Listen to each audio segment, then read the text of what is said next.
Welcome along to a new episode of Rural New Zealand. I'm your host, Gordon Findlater.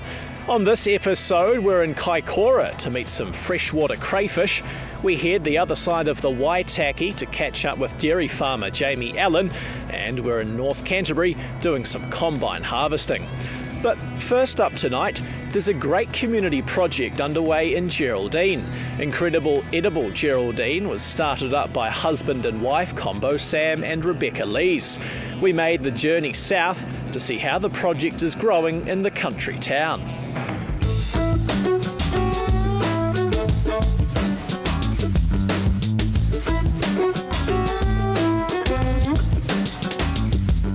This is what Incredible Edible Geraldine is all about. The local community getting hands-on with the reward, healthy and readily available fresh produce for all to enjoy. A concept Rebecca and Sam Lees were sold on after seeing the results overseas. Well, my husband and I travelled to Todmorden in the UK to visit a woman called Pam Warhurst, and she has a TED Talk, and we watched her TED Talk all about growing edibles in public spaces and what a phenomenal difference it had made to her community. And we were so inspired by what we saw, we wanted to go there and meet her. So we did, and we did lots of brainstorming sessions with her and walked around the town.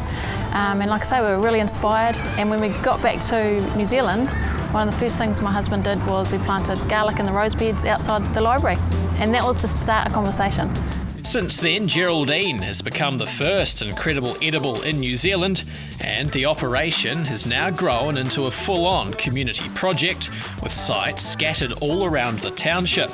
The project is also helping to spin what Rebecca calls the 3 plates. Food is just a vehicle, really. People don't come to Geraldine to see pumpkins growing down the main streets, although they will see that. But they come to Geraldine to see a town that's reinventing itself from the ground up, and that's really powerful stuff. So the community plate is definitely spinning there. And then you have the learning plate, which is about learning lost arts. How do you prune fruit trees? How do you grow a fruit tree? How do you grow anything? What do you do with the produce when you've grown it? Getting children and young and old more involved in the learning side of things. And then the business plate is really important. For instance, helping boost the local economy by producing more local food. Sticky money is another thing. You know, we want our money to stay in our communities and to help generate things. So, after its launch last year, how has the project been received by the wider community? Quite overwhelming, actually. It's been quite a humbling experience. Last night I had 5 boxes of apples dropped off to our house for us to go around and share with the community.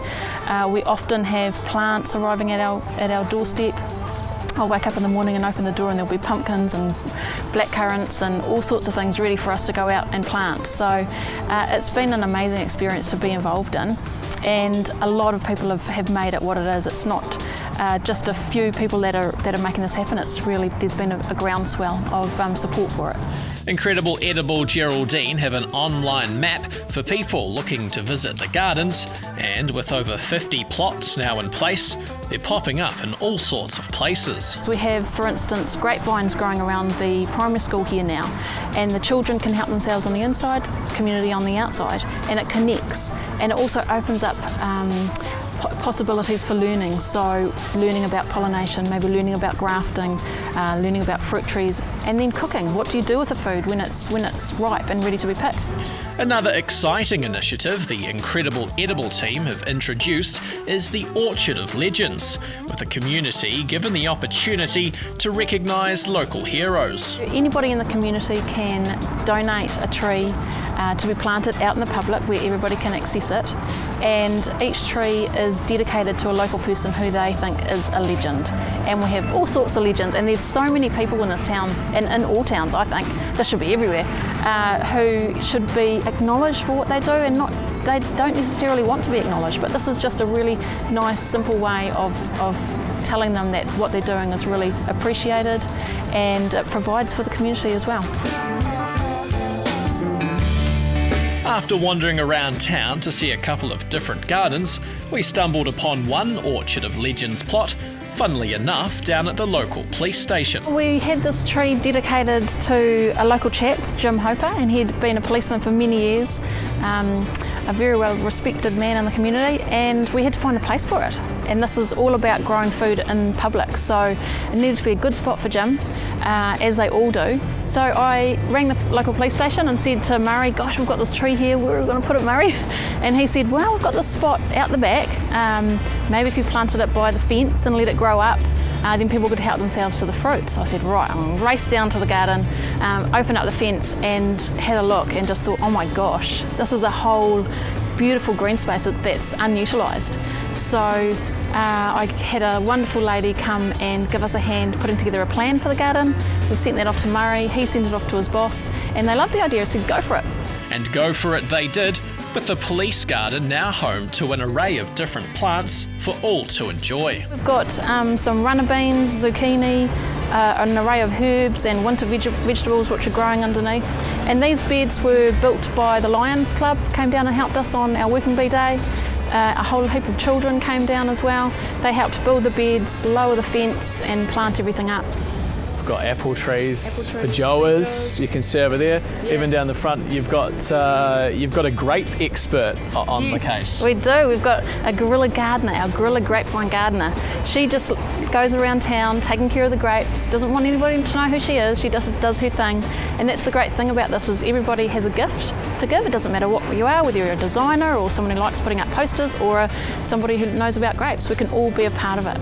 Another thing that I think is really cool is how personable all of this is. If we come and take a look down over here, the rhubarb is a prime example.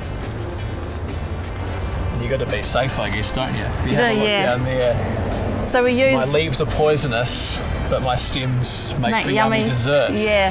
So we like to put little signs around the gardens, just letting people know bits and pieces that they can help.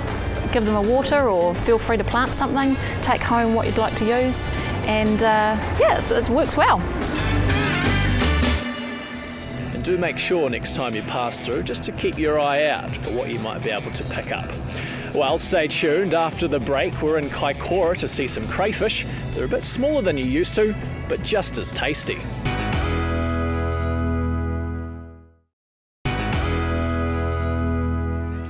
Welcome back. Well, we all associate crayfish with Kaikoura, but would you have guessed that Kaikoura is also home to a freshwater crayfish farm? We checked out Waitaki Springs, where feeding the water is just as important as feeding the crays. On the north side of Kaikoura, you'll find Waitaki Springs, Wai being the Māori name for water and Kora for freshwater crayfish.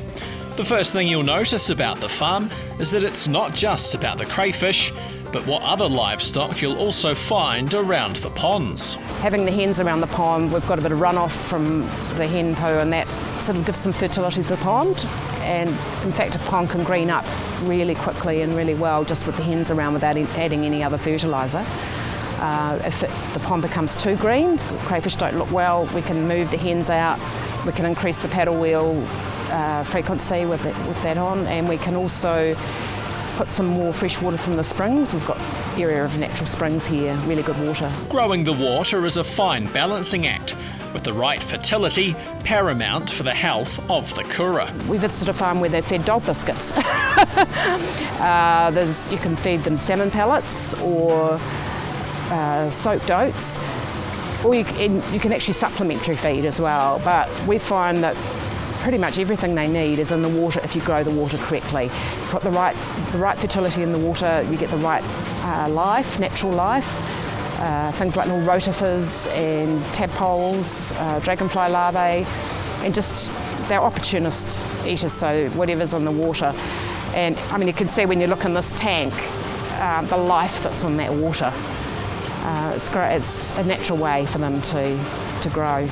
The whole process of growing the crayfish relies on the water being right, and you think about pastures on farms, the farmer putting the right nutrients into the soil to grow the right pasture. It's exactly the same concept with water, and this is what we discovered when we first went over to Western Australia and looked at marine farms several years ago.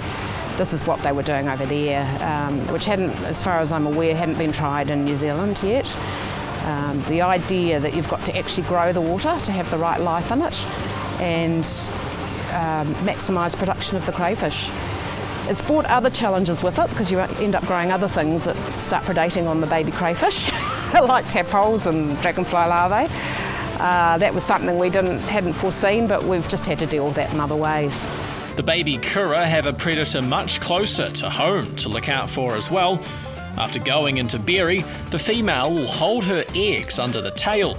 Once the eggs have hatched, the babies will live under the tail for a while until mum decides she wants them for lunch. Mary intervenes though, placing the pregnant mothers in crates, creating an escape for the young ones. That way the babies can get out when they're ready to leave the mother. They can go through the holes of the crates. The mother can't chase them and eat them because she's hungry. And each day we go through the crates, check under the tails, and if the babies have gone, the mother goes back in the pond. So December's a very busy month. We're doing that every day. Of course, each day gets less busy because there's less females to check under. But it's a very labour-intensive job, worth doing, because that way the babies have got more chance. And we keep them in the tanks for a while, so they've got a little bit bigger before we put them out in the ponds where they might get eaten by tadpoles and some of the things that the bigger crayfish actually eat.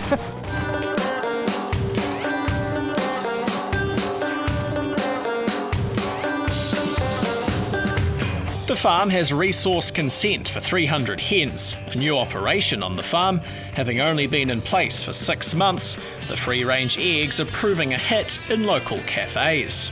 The original idea was for the farmers market, local farmers market, and we thought, well, why don't we go bigger than that? And it's going really well. It's totally fits in with the crayfish farm. We've got the fenced and netted areas, so they're safe from hawks, and they're just working really well.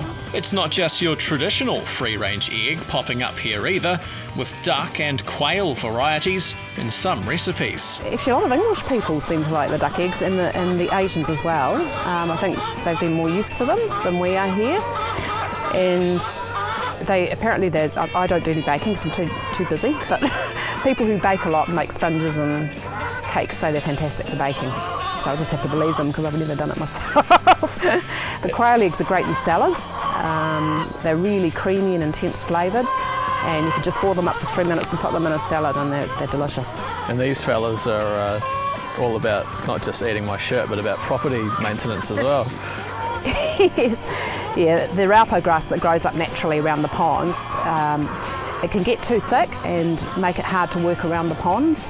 So the goats help keep that down. They eat the grass and just the weeds, keep everything down. So we've got minimal time spent with weed eaters and spray, that kind of thing. We're just trying to use the animals to eat what they eat naturally and help with the workload. That's the exciting part about Kaikoura Springs. It's all about the animals working for one another. And after 40 years in Christchurch as a social worker and piano teacher, it's been a huge lifestyle change for Mary, who's now loving rural life. No regrets at all. I would not change it for anything. It's great. It's a really good life. Kaikoura's a fantastic place. You wander around here in the afternoon and the evening and think, wow, it's just great. Would like to get down to the beach more often and see more of Kaikoura more often. I'm pretty based here, but it's a good life. It's not about money, it's about loving what you're doing and ultimately hoping that it will be a nice wee retirement income for me and my husband. And Kaikoura Springs also offer farm tours, so if you're in town, make sure you get in touch with Mary, or you can find out more info from the iSite in Kaikoura. Well, recently we travelled just south of the Waitaki to meet an interesting character. Jamey Allen is one man looking to continue to take steps forward in the dairy industry. Growing up doing work on his uncle's farm, Jamey Allen developed a taste for life on the farm at a young age, and at just 24, Jamey already has 8 years' experience in the dairy industry, milking since the age of 16. Yeah, straight into dairying and just a bit of that ag ITO, studying on the side and that. So obviously once you got onto the dairy farm, you're saying you did some work down in Dunsandel originally. At what point did you say, you wanted to get into the management side of things? So when I was there, yeah, I did 2 years on 2 different farms and then went to another one where I was 2IC, so I sort of was running one shed for a start off and managing that. And then from there also all the family's got a bit of like running businesses and buying houses and that sort of thing, so they sort of pushed me that I could do the running a business side of it. So I went from there to contract milking. And to take the next step in fine-tuning not only his financial running of the farm, Jamey has begun studying towards a diploma in agribusiness through the primary ITO. I've done the ITO, the diploma. Halfway through it, I've learnt heaps with the financial, GST and just the right business type companies, and learned all about partnerships and trusts and stuff, and the staffing side of it, health and safety and all that. Yeah, there's a lot that you don't know when you think you can just milk cows, but there's a lot more to running a business. We've learned how to do budgets. We had to do a full 3-month review, do the budget, have the actuals, and then explain all the variances, which was quite good to actually be made to sit down and look at the actuals, because it's all well just saying, oh well, I got money in the bank, I'll be right, just keep going another year, but to actually analyse those results is good. Did you like crunching numbers at school? Oh yeah, yep. Yeah, I was, either maths or English. I was maths, accounting, economics, yeah. I did mathematics, obviously. I like money, always. Even I was about 10, I was lending money to my mum and my brother and stuff. I was a family bank man. Had my first job when I was 10, delivering papers. After working on a number of dairy operations over the years, Jamey is enjoying the move south to Otago, where he's now managing 2 other staff on the 250-hectare operation, milking 550 cows. Wasn't too keen on the start, I just wanted the shear milking job, so I just took it, but now that I'm here, I'm loving it. The weather's quite amazing actually. We haven't had much rain in the 2 years I've been here, it's just been all sun. So we've grown 12 hectares of kale this year, and our winter diet for the cows will be about a third. So it's a third kale, a third grass and a third silage. And we'll winter about 250 cows on the milking platform. And that's also part of our regrassing program. So anything we want to regrass next year, we've put into kale this year, and then we'll flip the soil next in the spring. Being here in the Waitaki, what were your options in terms of the classroom stuff? You explained you just got to drive into Oamaru. Yeah, so it's only about 20 minutes to Oamaru from here. There's Timaru campus as well, and you can pick and choose, but Oamaru's obviously close for me, and there's a really good tutor in there. And so we have a few different options, so you can do the Wednesday night tutorial. She's there for 2 hours from 6 to 8. That really suits me because obviously I'm pretty well finished the day's work on the farm. You can book in a one-on-one with the tutor during the day sometime. You can do phone calls, Skype phone calls. While the next step in Jamey's career will be completing his agribusiness diploma, the ultimate goal is one that he still has plenty of time ahead of him to achieve. Yeah, I'd love to buy a farm one day. The pay goes up a bit and I make a bit of money. We'll stay with us after the break. We're on the combine harvester.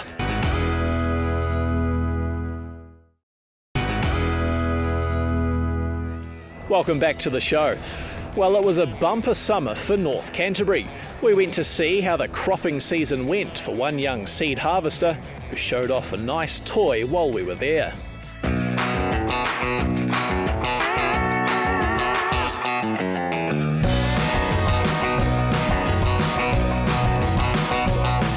Our irrigated stuff is fantastic, it really is. The dryland stuff, not so much. Yields of, especially the cereal yields, it's been a really fantastic season. Crop establishment was probably the best it's been in about 10 years, just because it was so dry, but there was still just enough moisture to let it all strike. And we have irrigation here. We're all run off the Waimak irrigation scheme, which is run out of the Waimak, and it was reasonably reliable thanks to El Nino this year. So yeah, we were able to keep up water whenever we needed to, and as a result we've had pretty bumpy yields, to be honest. After some time away studying and working, Roscoe has returned to the over 700 hectare family farm. Well, I'm the third generation home on the farm here. My granddad bought the farm, it'll be 1950s I suppose, around about then, and then Dad took over from him. And now I've been home on the farm for 2 years now. We first started off, this block that we're on now is the home block. It's 319 hectares. from there, Dad bought another block of land up the road, another 88 hectares, and so on and so forth. We've all sort of invested in other bits of land. And we've grown it to where it is now. We are mainly crop, it's our biggest earner, but we do still run on average around about 1,800 to 2,000 ewes. We have up to 500 cattle at a time, and also we do trade lambs as well. We could have up to 3,000, 4,000 lambs. A young player in the cropping industry, even Roscoe has seen how technology has evolved over the years. Since I've been operating it, probably not as much as the likes of my father, I did learn to drive a header in a Dominator 48, which is about a quarter the size of what's behind us, and with a 12-foot front. I'm not going to say it's really hard yards. A lot of people have done worse than that, but since then the technology certainly has changed. There's electronics involved in everything now. The likes of GPS guidance and everything like that. I was going to say, does it give you a lot of stick about, the back in my day we used to have it a lot tougher?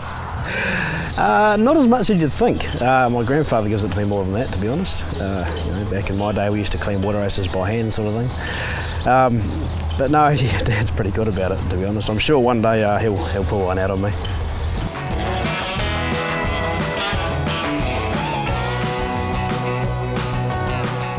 Another interesting use of technology is the moisture probes located around the farm, sending home detailed analysis, giving the farm knowledge on how much irrigation is required in different areas. About 30, I suppose, around the farm.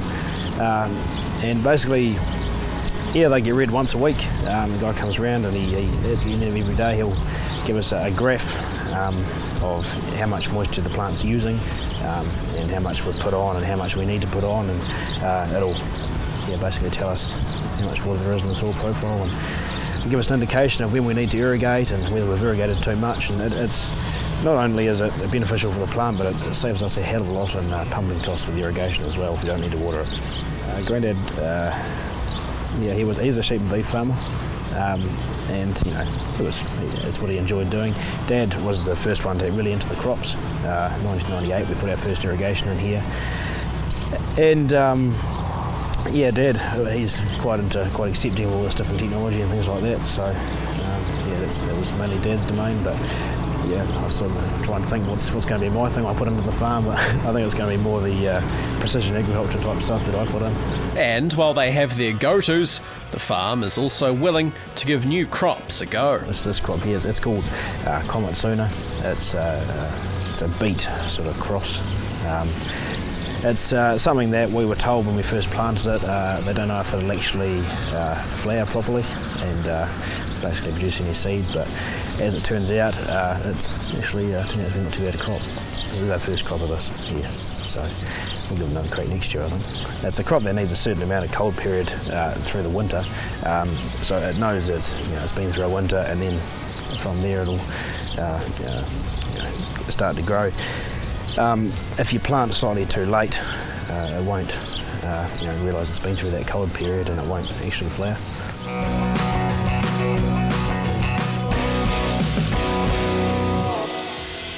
Well guys, unfortunately that's all we have time for this episode. If you want to keep up with what we're up to, do make sure to like us on Facebook, just search Rural NZ.